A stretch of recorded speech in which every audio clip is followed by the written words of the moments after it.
Pregame.com. And welcome back to Pregame.tv. Well, a familiar face. First time in a long time, Chuck, as far as on the videos now, Pregame.tv.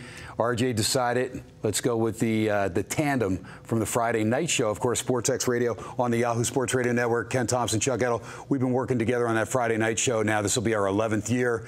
Folks, invite you to tune in if you really like the breakdown of all the college and NFL games. Chuck and I have been doing that for a long time, a decade now under our belts, and we'll do that on Yahoo Sports Radio. And you can check it out. You can just go to the website, sportsxradio.com, click on the little Yahoo insignia right there on the homepage if you do not have an affiliate in your area. And that, of course, 7 to 10 Vegas time, Monday through Friday. Archives will be up shortly after the show. But Chuck and I run through all the college games and then all the NFL games in rotation order, and we do that every Friday. And, Chuck, that's one of our signature shows, and we enjoy doing that. We're going to be doing it anyway, me and you just talking amongst ourselves, so might as well throw it out on the radio. Yeah, but it's that time of year. It's football, and it's a new season now with baseball winding down, but football is basically here. There you go. And if you're in the Venetian Palazzo, please stop down Legacy Stadium on Friday nights. Got a new studio being built, and Chuck and I will be there each and every Friday. I'm there Monday through Friday, 7 to 10 p.m. Pacific Standard Time. Now, preseason football came upon us, Charles, and some of the teams impressed, some of the teams rather pathetic. Houston, the first team that comes to mind as far as a team that just did not show up for O'Brien's debut.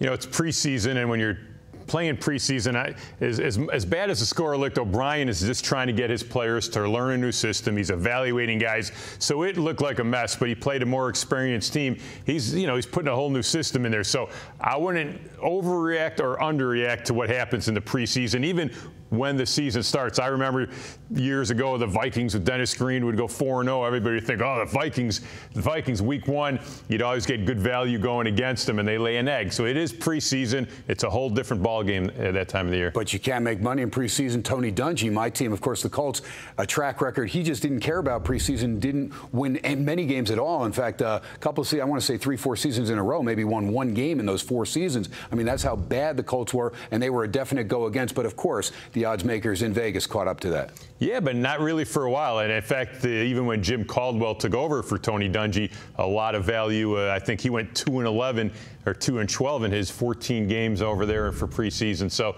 that's definitely one of the things you look at, the coaching, how they prepare for preseason. A lot of coaches take each game differently. And of course, you and I broke down on pregame's first preview here in Las Vegas on ESPN Radio. We broke down the AFC South, talked about Houston, a team from that AFC South, Jacksonville in there, also Tennessee. We know the Colts, if they stay healthy with Andrew Luck, should take care of business as far as winning the division. What about the other 3 teams? Jacksonville, one of those teams. I like Bradley as a coach. I think he's got a very positive attitude. Just don't know if he has the horses. And then Tennessee, we still don't know if Jake Locker can play at this level full time. Yeah, look at Jacksonville first. They're still years away from really doing anything. I mean, they're going to be hurting again this year. Tennessee, if Jake Locker could stay healthy, last year he got hurt. They were 7-9. I think he could see some improvement there. And then Houston, a lot of question marks. We know their defense is good, but they really don't have a quarterback. I'm not sold on Ryan Fitzpatrick. He's got a lot of opportunities to play at a lot of places. Never really worked. I think Arian Foster going to be a big key to that offense because with O'Brien in there, he's going to try to pound that ball, and we'll see how that all works out. Charles, you've been a big Bears fan your whole life growing up in the Windy City, so you enjoy watching the Bears. Jeffrey really came on big time last year. You compliment Marshall with Jeffrey, 2 of the big guys. Marcus Wilson got hurt in preseason. Hopefully he comes back because he gives them a trio of receivers that are all 6'3" or taller, and they're going to be a huge advantage on the offensive side for Jay Cutler and the boys. Yeah, I don't think everybody's going to have trouble matching up with those 2 tall guys. I mean, Marshall and Jeffries, and you're going to have to single team one of them, and there's other guys as well. They're going to be playing Bennett, the tight end, who's off suspension now, and it's going to be a good offense. The defense, the question mark over there. All right, Thursday night football, preseason, just one Thursday night game, a bunch on Friday, a bunch on Saturday, 2 on Sunday, and then 1 on Monday night with Cleveland and Washington rounding it out. So the NFL taking center stage 5 straight days. But you like this Thursday night game, Jacksonville at Chicago. You know these 2 teams. Chuck, this is your play here, pregame.tv. Why don't you go ahead and make your pick official? Okay. The Jacksonville Bears, again, preseason. Bears' first game in the preseason was against a Philadelphia Eagle team who likes to play very fast. So what happened there? Bears had 79 plays on offense from the line of scrimmage. That's because of the type of style game it is. Now they're going to go all the way to the other way. Jacksonville, a team who ran the ball 33 times, only threw it 23 times in their first preseason game. That's what they want to do. They know they're a little lacking some depth on that team. They're going to try to use clock. They're going to keep that defense off the field. They're going to try to pound the ball. In this game, we're going to see Chad Henne play the first half. Blake Bortles play the second half.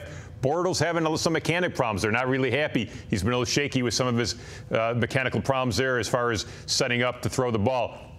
So we're going to see a lot less plays in this game. They put a price of 42 on this Bears preseason game. Sure, the offense for the Bears, very good. Don't expect to see Cutler play more than a quarter.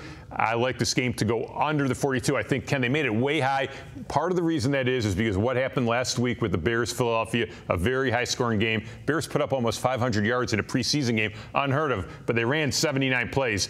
They're not going to run that many this week. And we're going to do a future video coming up on week 2 preseason because it's kind of that sandwich week. A lot of times coaches want to get off to a nice start, at least find out what they've got in week 1, and then week 3, a dress rehearsal for most of the teams, although we've seen some teams like New England kind of surprise and throw the dress rehearsal when they want to do it. But that's, of course, Belichick. He walks to the beat of a different drum. Your take on Jacksonville, the quarterback situation, Chad Henne, we know is going to be the guy that goes, but also Gus Bradley saying that we're not even going to use Blake Bortles. We're going to kind of groom him this season, not use him. Your feeling there, and then Morris and Stanzi will battle it out for that third string. Who do you expect to come out of there? You know, Stanzi probably a little more experienced, and I think when you have a rookie quarterback being the second string guy, you have to have somebody a little more experienced third, because if Henne were to go down, Bortles might not be ready to take over, so you got to have somebody with a little more experience. But Henne's going to be the guy. He's going to start. Bortles is still the reason he's not going to be thrown in there right away is because his mechanics are really not that good. You know, he played at Central Florida, maybe got away with it there. So they're going to try to groom him to be that guy, but he's not ready to step in yet. And it's going to be a long year for Jacksonville. And the Bears, of course, Kadeem Carey coming in there from Arizona. Forte, a guy that you need to stay healthy if your Bears are going to make the postseason and do some damage. We know with Aaron Rodgers healthy, it should be those two teams atop the division, Chicago and Green Bay. But Detroit, again, an X factor there offensively with Stafford and Calvin Johnson and company. We know they're going to score points. They just have trouble stopping people, especially their secondary. And I know a lot of folks surprised that they grabbed Eric Ebron first round as far as not addressing that secondary there, the Lions. Yeah, right. And we know they got a good defensive line. We know what their offense could do. They picked up the receiver from the Seattle with the Tate. So they got a few weapons over there. So I don't think they're to the level of the Bears Packers, but they could surprise. But it's going to be it's a good NFC Central. There you go. Okay, so Chuck's play, the under 42, Jacksonville at the Chicago Bears. That's Thursday night football. NFC North, right? I'm thinking baseball. You might have. They change it. I don't know. That's you know what? I've worked with you so long that sometimes you're able to slip one past me there. Not too often. Not too often. That's right. You know, I'll call you on it. Okay, we will be back with another preseason video. This one will be for Saturday, and we'll stay in that AFC South with another team. Chuck's on that Jacksonville, Chicago under. I'm going to be on Houston and Atlanta. We'll let you know that selection when we come back. Pregame.tv, Ken Thomson, Chuck Edel. We'll be right back.